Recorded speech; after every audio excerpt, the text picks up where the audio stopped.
It has been 3 hours since my ketamine IV infusion.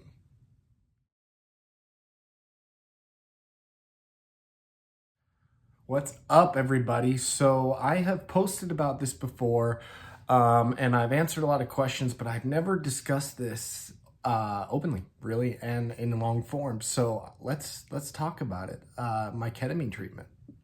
So let me first discuss what led me to this therapy, why I received a maintenance treatment today, and kind of the value I feel like it has brought me and continues to bring me. So let's go on the way back machine. December 2019, I was in a really bad place and pretty much had a nervous breakdown. Just was redlining, working as hard as I could and pushing my body as hard as I could and trying to be the best I could be. And I wasn't taking care of myself. And it was really bad. And it all sort of imploded in a really bad way one evening. And I was left alone. I'd kind of isolated myself for sure, but my family was here and I was here. And it was a dark couple of days. And, I was fortunate enough to reach out to a 1-800 hotline and ask for some help. And they talked to me, and I got a referral to a therapist that was in network. Started talking to a therapist on the phone, and that therapist said, "Hey, have you considered X, Y, Z?" He said, I've tried it. Nothing has worked. I'm at the end of my rope. And she said, "Well, how about ketamine? Have you heard about ketamine?" And I'd heard about it on the peripheral somewhere. I go, "Isn't that like a party drug?" I feel like I heard about maybe soldiers, PTSD, I don't know. She said, yeah, it's been shown to have significant results with trauma patients, some PTSD patients, anxiety, depression. There's a lot of clinical data kind of supporting its use and how powerful it can be at essentially kind of rewiring the brain. That's how she explained it to me. And that was enough for me. I was desperate. She said, "I know a doctor. Let me call and see if I can get you a referral." She did that. I got a referral. And sure enough, I was probably in the physician's office 24 hours later. Now, I don't want to break down that whole story for you, but I was in a really bad way. And when I say nervous breakdown, I think that's fair to say. I was having trouble filling out the patient forms. It was name your anxiety 1 to 10. Do you have suicidal thoughts 1 to 10? Man, I couldn't even fill that out. I was like, how dare they even ask me this? Because I was such a mess in my own head that I couldn't, I just couldn't even deal with that. And I wasn't going to commit to anything, to paper. So they were very gracious and said, "Okay, come on back." And I spoke with a psychologist for a while, and then I received my first IV infusion. I posted about it. So if you have an opportunity, there's a picture of me literally the day I did it and a long form explanation of what the thoughts were in that actual moment. So please reference that, because my memory may not be the exact same, but this is how I tell people about it. Or at least the results I received from that first infusion. And to me, it stayed the same. So all my life, I felt like I lived one way, right? And that was the only way I knew how to live. And I breathed a certain way, and I walked a certain way, and I thought a certain way. When I came out of the medicine, the therapy, it was like somebody who had been blind put glasses on for the first time, and they could see these blurry things, and all of a sudden, that's a bird? That's a leaf? That's a house? That's how I felt.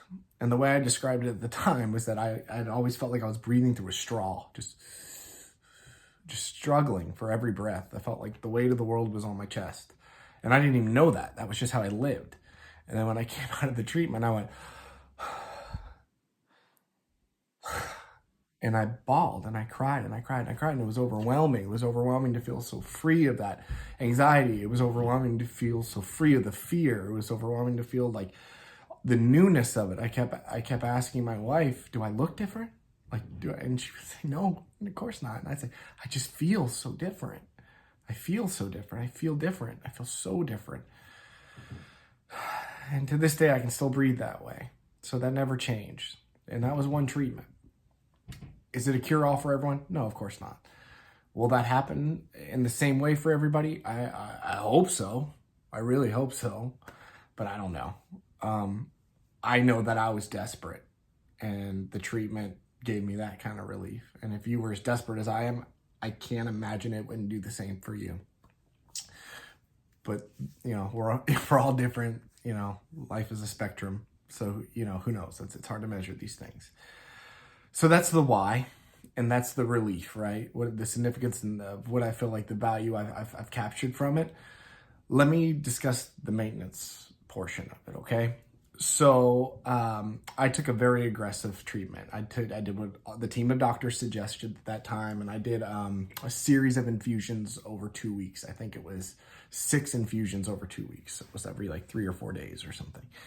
Boom, boom, boom, boom, boom. There were 60-minute therapies, IV infusions, maybe 90 minutes total by the time you get there, paperwork, get out, speak with the doctors, the nurse, all that stuff. I did that. It certainly rewired my brain. It leveled down the PTSD. If it was on a level, I'll say 9, if I was functioning at a level 9 regularly, I'm at a 2 now. And that's real, you know, that's real. I still have the awareness. Did I lock the door? Did I do this? All these things, and those scenarios didn't disappear, of course. But they don't keep me up at night, you know, and they certainly don't take me down rabbit holes that are unhealthy anymore. So that's great. But again, I wanted to speak a little bit to the maintenance therapy. So every doctor, I'm sure, has their own protocol and suggestions around this. You know, for me, you know, my therapist had suggested for me maybe every 60 to 90 days, consider it. And it's really contingent upon how I feel. I take a lot of cues from my wife. My last maintenance was in November of 2020. So this is March 2021. So that's about right. You know, that's right on time. Now, I just felt myself, my anxiety growing. My sleep was decreasing. Every night it was getting more difficult for me to sleep. I would wake up more anxious. And it's just a cycle with me. You know, I'm a go-getter. I want to work. So if I'm up at 3 a.m., I'm going to work. I'm going to be busy. I'm going to try to be productive at that time. And that's just not super healthy. I can't run myself that wild. So that's why I went in for the infusion. I'm literally 3 hours out. This entire video has been recorded, having had been under the influence of it. This has changed my life. Again, I don't know that this is a cure-all for everybody. I am not a doctor, but I hope so. You know, I hope that this helps other people. I hope that you have access to it. I hope that your health insurance provider will cover it. I'll list some resources below if you want to inquire about information about it, about my physicians, that good stuff. You can reach out to them. This is not a paid advertisement in any way, shape, or form. This is just truly me sharing my personal experience, trying to hopefully create some awareness, because this protocol, it saved my life, sincerely. So please let me know if you have any questions. Leave them in the comments below, like, subscribe, and thank you for watching.